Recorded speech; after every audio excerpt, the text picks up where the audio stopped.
stiff shoulder, when is it a surgical problem? And how to fix it? So, first of all, stiff shoulder or shoulder stiffness is when you have an equal restriction to the passive and the active range of motion, just like this 41-year-old patient had when she presented to us 1 year after conservative treatment. We're orthopedic surgeons, and we like to make our lives easier by classifying pathologies to know how to treat them. The pathophysiology behind stiff shoulder is also not very clear. It is thought that it's related to some primary insult that leads to an inflammatory response with fibrosis and new nerve tissue formation that leads to intense pain and the stiffness. And the ISACO's shoulder committee in 2016 classified this pathology in either primary, when you don't actually find the cause to the problem, so this is primary stiff shoulder, unknown, or with some predisposing risk factors that we all know about and we're going to talk about, and either it's secondary, so there's really a primary insult that's identified, and we call this the secondary stiff shoulder. So in primary or the idiopathic stiff shoulder, it has been shown that 30% of all these patients are diabetic. And the others, they either have some pathology in their fascia, like the Dupuytren contractures, the trigger finger, other types of rheumatological diseases, and thyroid disorders, even cardiopulmonary disorders. And this is important when you see the patient. This is why it's important to harvest a good clinical history, because sometimes when the patient comes in with shoulder pain, and you immediately connect the dots and start thinking about idiopathic stiff shoulder in the first phase. And then you have the secondary stiff shoulder, where you can have a primary insult either to the intra-articular, with a chondral lesion, a labral tear, synovitis, or even a rotator cuff tear, or you can have a capsular injury, or this can be after shoulder surgery, as you all know, or joint immobilization, or even extra-articular when you have, for instance, skin scarring or burns or muscle tightness that leads to the actual stiffness. Or you can have an injury to the cervical spine or the brachial plexus. But as Gonzalo was talking about calcific tendonitis, stiff shoulder is also a pathology that sometimes comes to us after numerous other attempts of treatment, and this is actually the first-line treatment in shoulder stiffness. And we have very different modalities to deal with this, either anti-inflammatory medication, physiotherapy, intra-articular steroids, intra-articular hydraulic distension, and a relatively novel treatment modality, which is the transcatheter arterial embolization. And these, for me, are all treatment modalities reserved for the physical therapy doctor, who then references the patient back when this fails. And this is when conservative treatment options fails, is actually when we should think about the surgery. Then we have two options. You can either opt to use manipulation under anesthesia in isolation. I think this is falling into abandonment, because several studies have shown that in isolation this has variable results. The recurrence rate after doing this in isolation is 17.8%, and there are other complications which are not negligible related with using manipulation and anesthesia, such as proximal humerus fractures and glenoid fractures, shoulder dislocation, and even injuries to the brachial plexus and rotator cuff tears. So in our hands, the best option is arthroscopic capsular release, which has a recurrence rate that ranges from 0 to 13% in the literature. And actually, in all the studies, there are no complications like the ones we mentioned before related to this option. However, all of the studies that you find in the literature on arthroscopic capsular release that show that this actually produces significantly improved clinical outcomes. They are all low level of evidence, retrospective case series, and when they have a comparison group, it's an historical control group, or they are doing subgroup analysis. So the level of evidence is very low throughout the literature on arthroscopic capsular release. A very controversial subject is when to perform the surgery. So we know that the main role of performing the arthroscopic capsular release is to allow the patient to return to their activities without pain and with function, so fast. And we know that classically, shoulder stiffness is divided into 3 stages. You have the first stage, which is called the painful or freezing phase, that ranges from 2 to 9 months.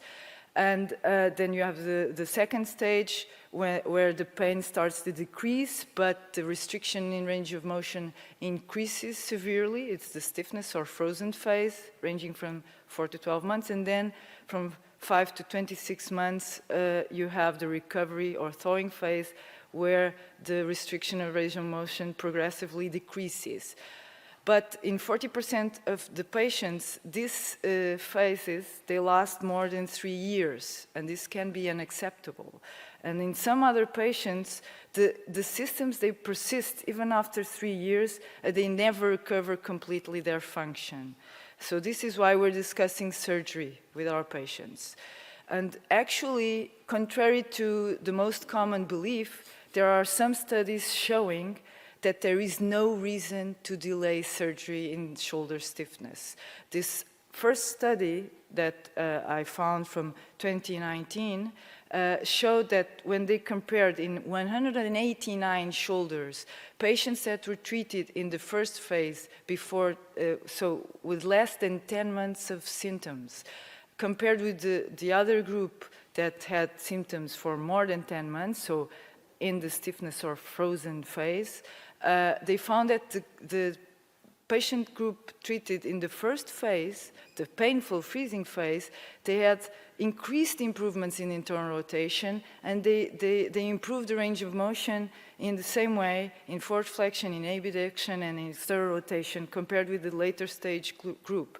So they concluded there is no reason to delay the surgery, despite the fears of intervening in the synovitis inflammatory phase. Another study published in 2021 by Hasegawa and Teresa Mihata's group compared again in 60 shoulders, a group treated in the first 6 months of symptoms, so the first phase, with another group in the second phase, and they found that the patients in the first phase, they improved significantly more in forward flexion and in reduced duration of pain compared with the later stages. So this is the patient that I was showing in the beginning with stiffness for 1 year of conservative treatment, physical therapy, infiltrations, so articular injections with corticosteroids, and was sent to us by the physical therapy doctor because she didn't improve and she didn't want to wait another 2 or 3 years, and she's a pharmaceutical doctor. So we propose arthroscopic capsular release, and we do this in the beach chair position looking from the posterior portal. You see how stiff the shoulder is closed, very difficult to enter this joint. So then we release the rotator interval through the anterior portal with a radio frequency ablator. You see the middle glenohumeral ligament completely fibrotic. So this is virtually impossible to release without a surgery. And this patient would most certainly continue to have some restriction after 2 to 3 years. It's almost very difficult to believe that this would resolve spontaneously.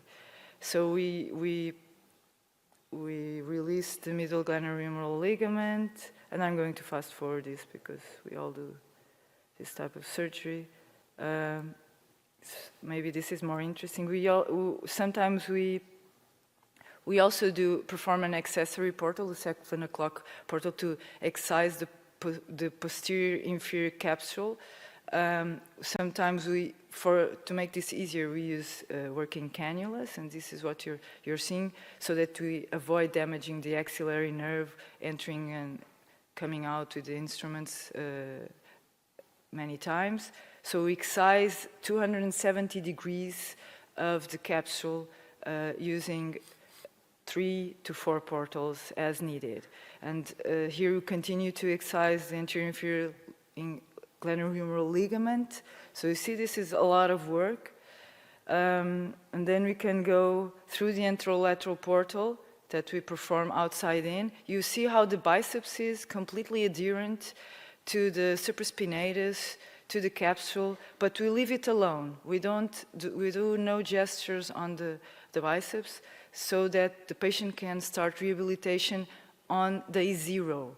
Here we continue from the anterolateral portal cutting. You see, this is the adherences that are responsible for the severe lack of internal rotation that this patient had. So we excise all this, and then we excise the posterior capsule as well. So it's 270 degrees release for this to work. And you see the patient here, it's actually not 1 week, it's 2 weeks, but she still has, you see the little steri-strips of the incisions, and we show her a video while she's under anesthesia to show how we achieved full range of motion. And then when she wakes up, we show her that video that we filmed from her, and we film again with her, showing that she has full range of motion. She is still under the block, the nerve block, so she has no pain, but she sees that she can do it. And so she starts, or he starts, physical rehabilitation immediately, completely convinced that there is no reason that they shouldn't move their shoulder. This is how we get the best results. So, in conclusion, what we know is if we do no treatment, symptoms will resolve spontaneously, but slowly. And sometimes they persist for longer than 4 years, and pain may continue to some level, or some restriction to movement can continue in the long term. If you do the arthroscopic capsule release, you can provide these patients to early return to their activities and normal function.